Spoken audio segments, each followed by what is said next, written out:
El procés per unificar tot l'alumnat d'I3 fins a quart d'ESO en un únic espai i sense mòduls prefabricats s'ha allargat durant 6 anys en aquesta escola del Pont de Vilomara. El nou edifici s'ha integrat al complex educatiu on ja hi havia l'escola d'infantil i primària i que des del curs 2019-2020 ha anat incorporant de forma progressiva l'educació secundària obligatòria. S'ha fet un nou edifici, aquest nou edifici ha de donar cobertura a l'alumnat de l'ESO. Aquests alumnes fins al moment estaven en un emplaçament aquí al costat, que és un emplaçament modular, amb mòduls, i per tant el que suposarà aquest nou edifici és la retirada d'aquests mòduls i que de cara al setembre l'alumnat pugui començar amb aquest nou emplaçament.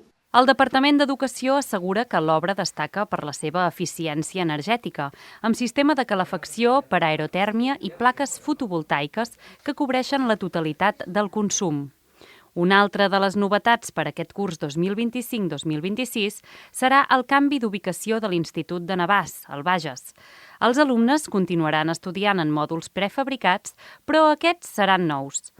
La nova ubicació serà en uns terrenys municipals propers al pavelló esportiu i molt a prop d'on s'hauria de construir l'edifici definitiu del centre. Jo vull insistir que això no vol dir que en un futur nosaltres no considerem que realment s'ha de fer la construcció d'aquest nou institut, perquè a més estan en espais diferenciats, però sí que ens sembla que el temps que triga en produir-se una obra no era el millor temps per continuar amb l'emplaçament que l'alumnat estava.